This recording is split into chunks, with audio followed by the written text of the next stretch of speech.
Okay, now we're going to start analyzing these linear equations. So the first thing we're going to look at is slope.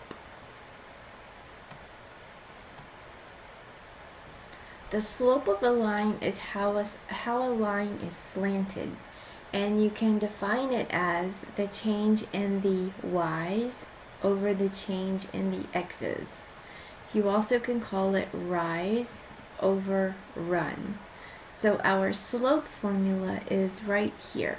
This is our slope formula. It's the difference in the y's over the difference in the x's. Now remember, it doesn't matter which point you start from.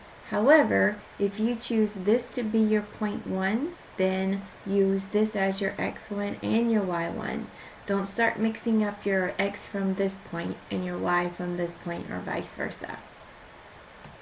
So let's see if we can calculate the slopes of the lines that contain these points.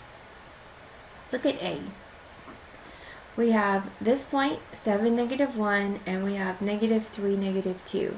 If we use our formula, we get, let me just write down the formula, y2 minus y1 over x2 minus x1.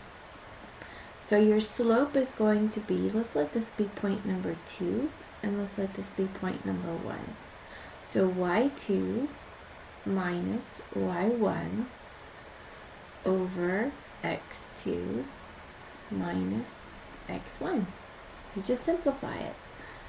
So -2 plus 1 is -1, and -3 minus 7 is -10. So your slope will end up being a positive 1/10. Okay, let's see if you can calculate B. Go ahead and pause the video, see if you can calculate it, and then start it back again. Okay, so here's B. We have the slope is equal to y2 minus y1 over x2 minus x1.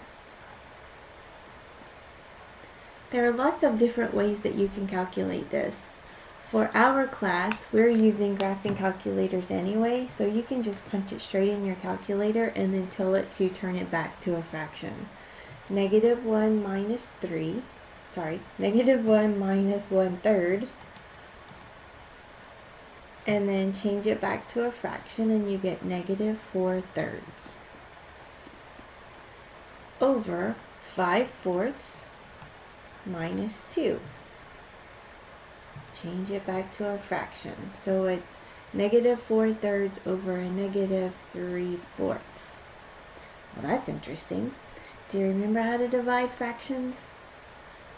We can review that at another time. So if you don't remember, just punch it right into your calculator. -4/3, make sure that's in parentheses, and then divide it by another set of parentheses, -3 divided by 4. Change it back to a fraction, and you end up with 16/9. A really quick review. You take your numerator and then change it to multiplication and then flip this one over. So you get -4/3 times -4/3, which is where 16/9 comes from. Okay? Alright, let's try C. We'll have y2, let me make an M right there. Okay, that's not working. M equals y2 minus y1 over x2 minus x1. So we end up with 0 over a -7. Well, that's just 0. What kind of a line is this? If you were to graph 3, 6, 1, 2, 3, 1, 2, 3, 4, 5, 6, that would be here. And then if you would graph -4, 6, 1, 2, 3, 4, that would also be here. So it looks like you would have, that's a beautiful line, isn't it? It looks like you would have a horizontal line. So the slope of a horizontal line is going to be 0.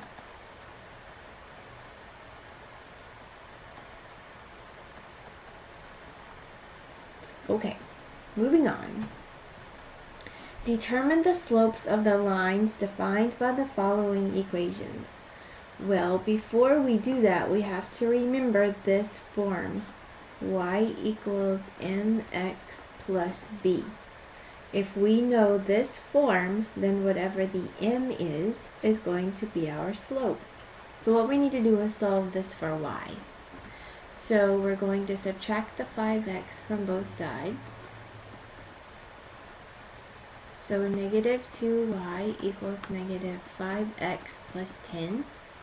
Now we divide both sides by negative 2. That's 1, so y is equal to negative 5x over negative 2. And then 10 over negative 2. So it's in the correct form. All we want to know is what the slope is. Whatever is in front of x is your slope. So slope is 5 halves.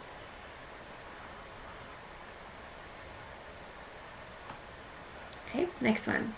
Go ahead and subtract 3x from both sides.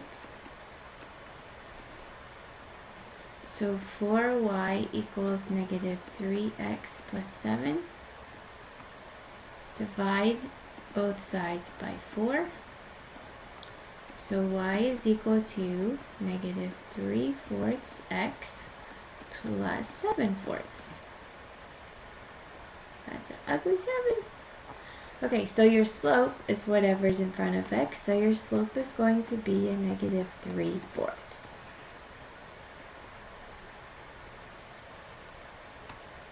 Now, how about this last one? We don't have a y equals anything, we just have x equals something. Do you remember what this looks like? If x is equal to 5/3, we go to where x is equal to 5/3. That's what, 1 2/3. So somewhere in here.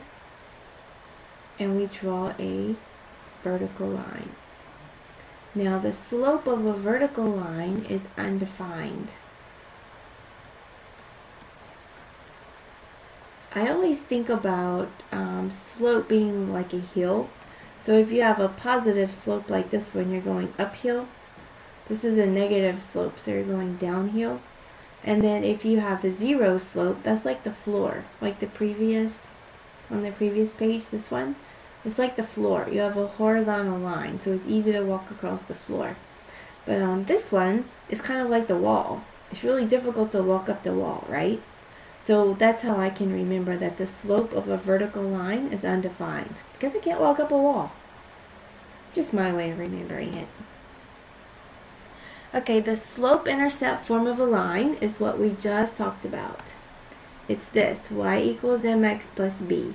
What we want to do is put this equation in that form and then graph the line using that. So if we have negative 5x plus 4y equals 12, we want to put it in slope-intercept form, so I'm going to move this 5x to the other side. Negative 4y equals 5x plus 12. Then we divide both sides by negative 4. That's 1, so y is equal to a negative 5/4 x. 12 over 4 is 3.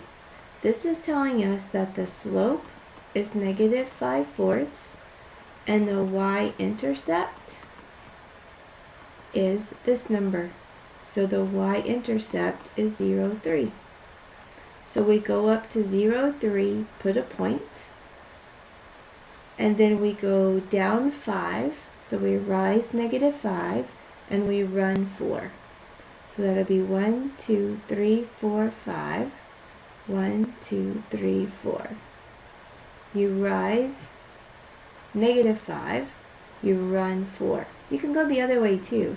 You can rise positive 5 and run negative 4. So 1, 2, 3, 4, 5. 1, 2, 3, 4. Okay, once you have that, you're supposed to draw your line.